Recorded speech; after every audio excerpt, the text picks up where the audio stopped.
Next to me in Sonic Platinum, the Lexus RX, which is the big SUV from Lexus that has all their flagship technologies and all their toys inside. My name is Peter, this is an Auto Review video, and there's a few interesting things about this car from the start. First of all, it is the 35th edition because Lexus is active in the Netherlands for 35 years, so it's celebrating with a special line of models with the 35th edition badge where you get more toys for less money. Good deal. And this is also a plug-in hybrid car. So together we're going to explore if that is still relevant in 2026. Because regular hybrids that we also drive quite often are so good these days that you're wondering, do you really need to add the complexity of a battery and a plug and charging and all that stuff? And on the other hand, electric cars are also so good these days that you can wonder, is this in-between solution still relevant today? So we're going to have a look. Obviously we're going to walk around the car and I'm going to show you the inside and we're going to answer that question together. First things first though, we got to walk around the car, starting here at the front with a very impressive face, I think. You see this coming in your rear view mirror and you know it is business. I like it. It's a good, impressive front, and especially in this grayish color, I think it's a nice contrast with the black of the grille and on the side. I do think this car will probably look pretty good in full black as well, nice and stealthy. Now, despite the fact that this car on the surface looks good in the front, what I don't like is that stuff like this is fake. This is nothing. This is just a piece of 3D printed plastic. And I don't like that kind of design. Either put nothing there or design it properly, because that is no good. When we walk to the side of the car, we see some 21-inch winter rubber. Despite the fact that it's February, it is actually 20 degrees today. So warm that I don't even have to wear a jacket, but it's still on winter tires. Nice sculpting lines in the car as well. You can see here towards the hip of the car. I quite like that. It's a good looking car from the side. Now here on the side, we have to talk about the size of the car. It's 1.92 m wide and 4.90 m long, which is large. And despite the fact that the lines look good, you can of course not get around the physical size of a vehicle. And with 4.90 m, it is just outside that category of cars that has a lot of space on the inside without too much penalty on the outside. My own Xpeng G6 is a smaller vehicle, and that's sort of still in that category. This is just going above what is sort of nice in and around town. Now don't get me wrong, you can of course drive this around with the cameras and the sensors, no problem. But once you get into tight spaces, underground car parks and so on, you do feel that length and you just have to be that little bit more careful. It's not a problem, it's not like you're daily running into situations where you're like, oh my god, it's never going to fit, but it is something to take into consideration. Here on the side you also see the fuel filler cap, because this is a plug-in hybrid like I mentioned, so you can fill it up with petrol and electricity. And they haven't made the mistake of putting the charger port here on the front, because that is always annoying when you get to a charging situation. The charge port is actually on the right rear, so that is the correct side. Here on the back, again, a nice design. I think it's a good looking car from basically any angle. But again, the same fake plastic situation, and also these air vents, they're not air vents, it's just a plastic inlay. Come on, Lexus, you can do better than that. What I like is the full strip here over the entire width of the car. And of course we have the type here, 450h+, more on the types and various options later. Now you can't see it, but you can see the shape in the window maybe. There is a windscreen wiper and it is tucked away behind the brake light. So that is excellent. No nonsense with self-vaporizing droplets or anything, just simple wiper. And it's a big window too. You can see through the car a little bit here, but it's certainly no letterbox size rear window. It's a proper rear window with a proper view out. Now while we are back here, of course I gotta open the boot for you. We have about 612 liters of boot capacity, which is excellent because this is of course the car you're going to take your whole family to southern France in, and that is certainly possible with the range.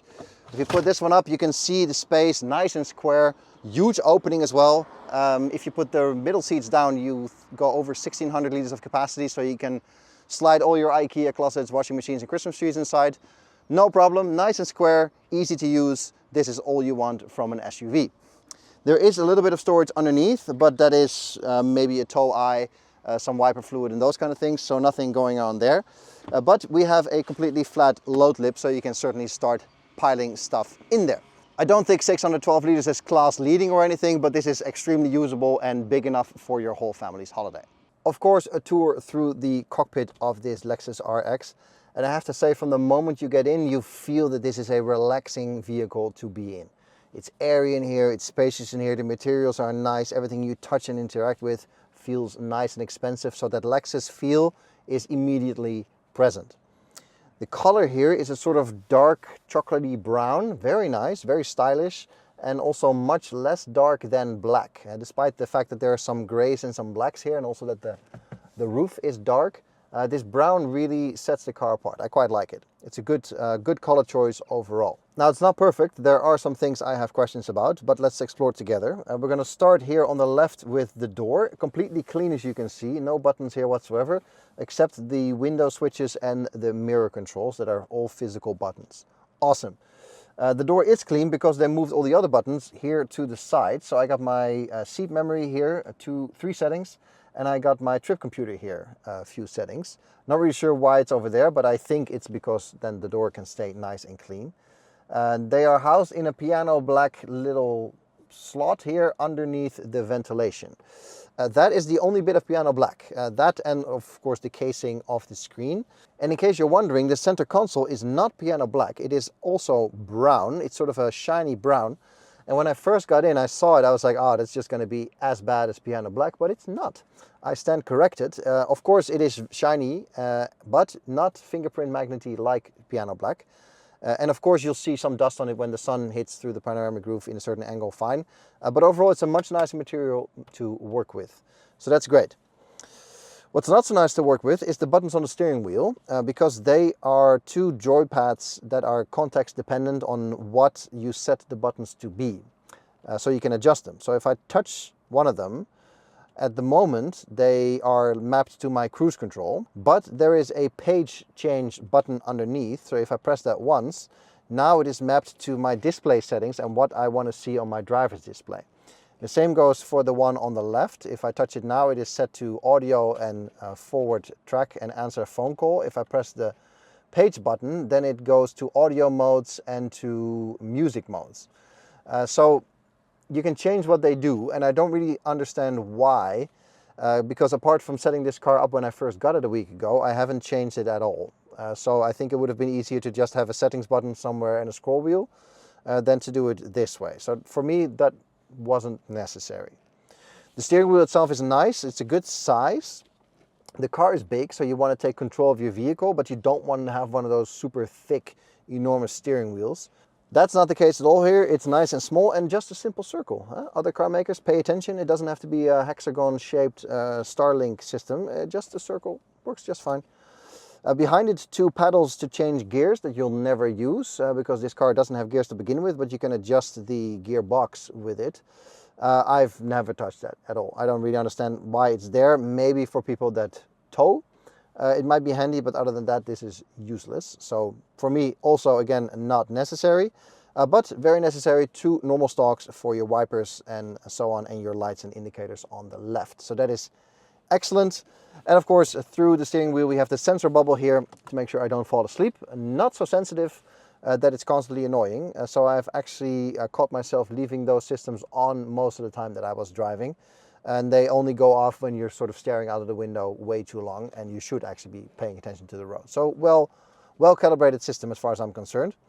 The driver's display is also nice. Of course, you can put anything on there from your maps to your hybrid status to your, I currently have it on how much EV I've used as a percentage of my entire journey. So you can play around with that a little bit and have that set up the way you want, working together with the head-up display. And of course, like I said, those buttons, they show on the head-up display and on the driver's display what they are currently being used for. Then the big central screen, which is of course your main point of interaction with the car.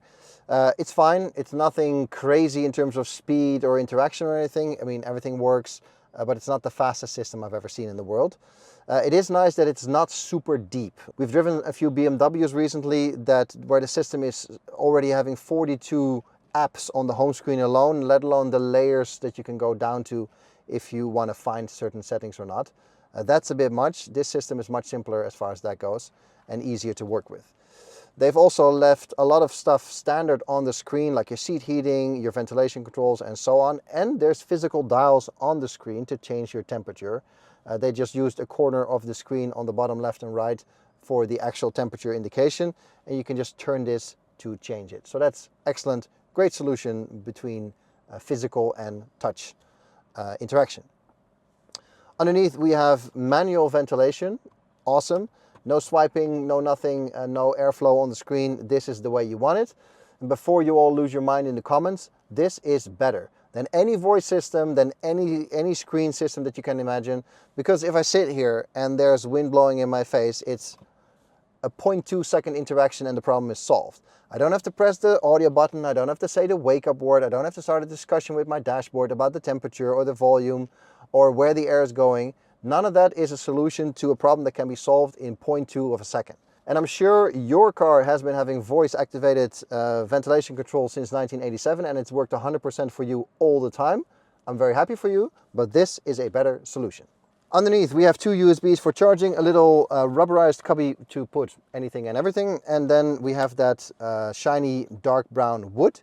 We can open this to reveal the wireless charging and some storage, and then we have cup holders here with a little bottle, as you can see, and garage clicker and the drive selector. Then we have a bunch of buttons that are important to set up the car. I can guarantee you that you'll never turn the traction control off and that you'll also never touch the terrain button. That's fine. You will probably use the hold and the parking button, so that's good. But the hybrid buttons here are interesting because that controls the hybrid system and how you deploy it. So you can set the car to auto, does everything for you, deploys hybrid when possible, drives electric when possible, and gives you the best fuel economy.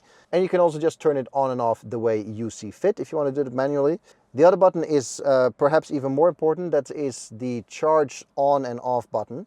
So you can hold the charge. If you know you're going to be driving electric later, you can hold the charge that you currently have. If you are out of charge but you know you're going to need electric driving later, you can actually actively have the engine charge the battery. So that's what you operate with that button. And it is super handy. It is nice when you haven't plugged in or if you used up all your battery already, that you can just hit a button and your battery will start charging and you can go through your environment zone or your parking garage or something fully electric. Especially good that it's a button and not somewhere 6 layers down in a menu that you have to start fiddling with while you're driving and looking at the map and trying to pay attention to the road. Just a button and you can see on your screen what it's doing. Very well implemented. Last but not least, we have the central armrest that doesn't open like this, but has a two-way opening option here to each side, so that is nice and convenient. And we have the seats that are very comfortable. I've already mentioned that this is a very comfortable car to drive, and the seats, of course, are a big part of it. There's infrared heating under the steering column and on the glove box. So that is so nice when it's cold and you get that indirect heat. It's great. And the seats themselves are of course ventilated, heated and everything. In the back too, by the way, also heated and ventilated.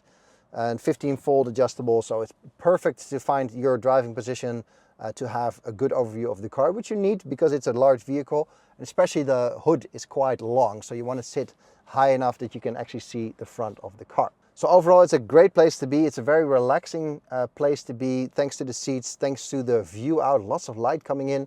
You've seen the panoramic roof, of course. That is an optional 2,000 euro extra, but definitely worth having because even with this brown, it does get dark in here.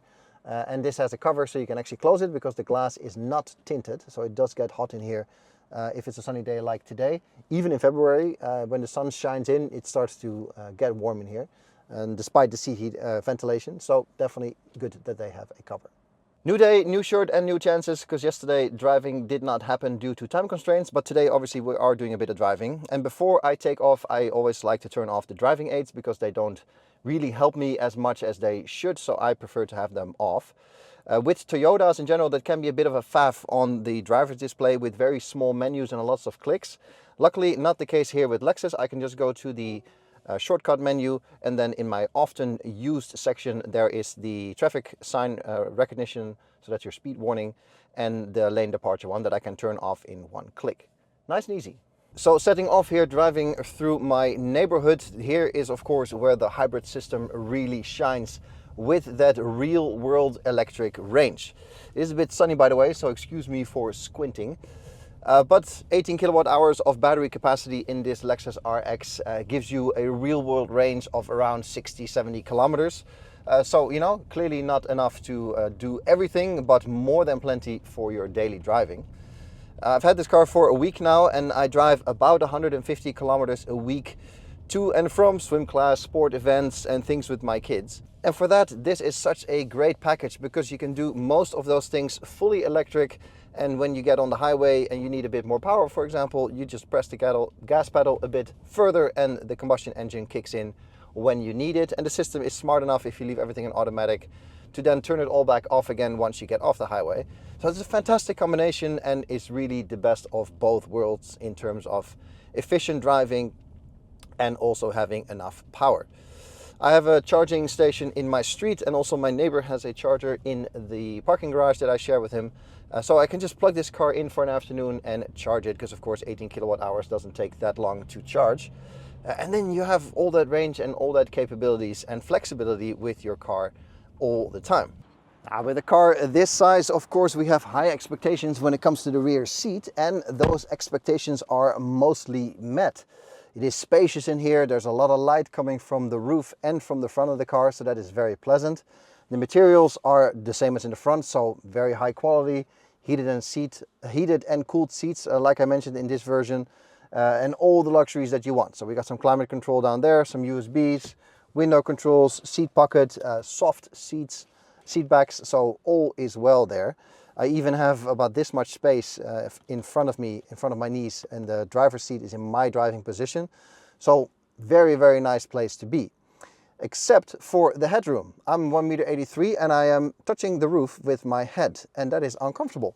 So if you have a family and there's anybody taller than 1.83 you have to transport back here, it will not fit. That is the simple reality, or they have to slouch and sit like this, which is of course uncomfortable. So that is too bad, because the rest is really comfortable. Even the seat is comfortable to sit in. It's a pleasant seating experience, but yeah, I don't fit here. I'm touching the roof with my head. I mentioned the light. You can see the rear window behind me. It is nice and big. We've driven a few cars recently with like letterbox windows because the window was quite flat.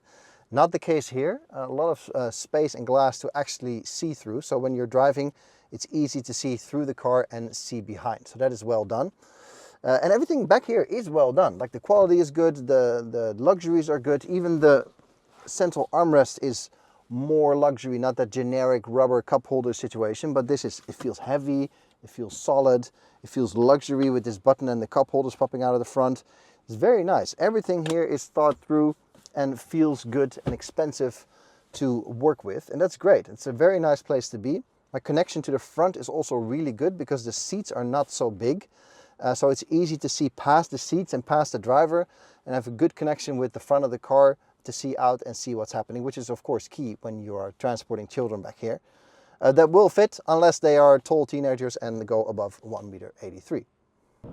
In the meantime, we have arrived on the highway, and you see that I'm wearing sunglasses. So if you find that a bit impersonal, I do apologize, but it is so bright out in this low-hanging sun in end of February here in the Netherlands that it's either this or an accident. So I prefer the sunglasses in that case. But if you really hate it, let me know. Then I'll try to film at a different time. Here on the highway, of course, that hybrid system strength is further amplified. We're currently driving on the combustion engine, but I have everything set in automatic. So the car figures out when it is time to charge, when it's time to use the combustion engine on all four wheels or two wheels. And the hybrid system supports the combustion cycle, of course, with a bit of power when necessary. And that's a great combination, and this car is smart enough to have everything done automatically for you. Never really have to think about anything. The only thing that I mentioned before is that if you know you're going to be in an environmental zone, or if you know you want to do the last bit fully electric, that you can hit that charge button and make sure you have enough electric range left. Because if I look at my dashboard, I have 2 kilometers of electric range left. So obviously if I want to do the last 5 kilometers fully electric, that ain't happening. So then I need to top it up a little bit. And that's great, and that is the strength of this package. On paper, this car does not have that much power for the size of the vehicle, because ready to go with a bit of fuel in the tank, it is 2100 kilos. Add me to it and it's 22, some luggage and some other people, and you're pushing 2.5 tons. So the amount of power is not overwhelmingly large, to say the least. But I have to say, in the week that I've had this car, especially here on the highway, at no point have I had the urge to be like, all right, let's go, and start overtaking people on the left like crazy. It's not the car for that for some reason. It's a very relaxing and enjoyable experience sitting here. And I'm only doing 103. I'm in no rush. And it's all just it's very nice. It's a very pleasant experience. Seats are good. I have excellent view out. The navigation is excellent. Everything works like at my fingertips. I got all the controls. It's such a great place to be and a great vehicle to travel in. It's just very enjoyable and very relaxing. And therefore, yeah, at no point you feel like doing all kinds of aggressive maneuvering. And I mean that in a big compliment, because Lexus builds very nice cars, of course, but when it does really become tangible here out here on the road, when you're just cruising, enjoying yourself, relaxed, looking forward to arriving at your destination, I think that's really strong. If you can make that happen as a brand in a vehicle, that's a powerful message that you're sending and a powerful package that you've built that way.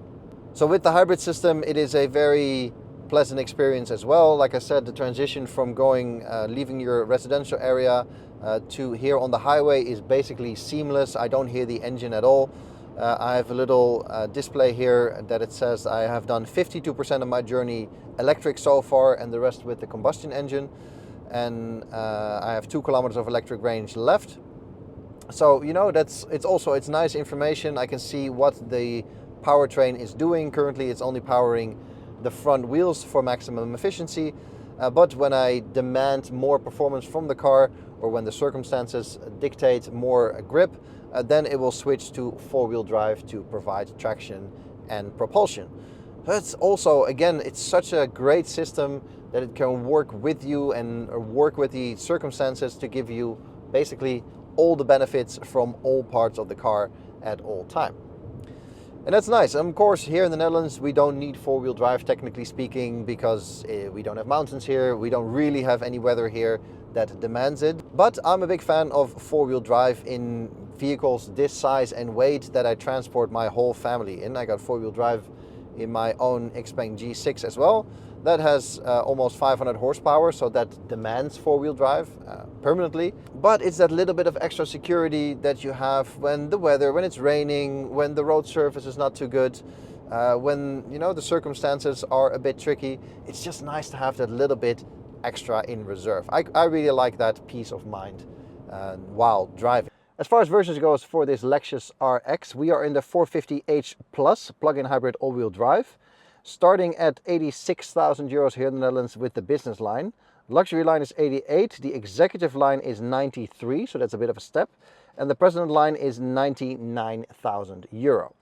Then there's the 500h performance hybrid all-wheel drive, so that is the fast one, F-Sport line with extra horsepower and all the toys, for 144,395 euros here in the Netherlands. So that is quite the gap. We are in the 35th edition for celebrating 35 years of Lexus in the Netherlands. This one starts at 90,000, so you get a lot of toys, a lot of extras for sort of middle of the price range. This one in particular has the metallic Sonic Platinum paint for 1,395 euro extra, and the panoramic roof for an additional 1,995 euro.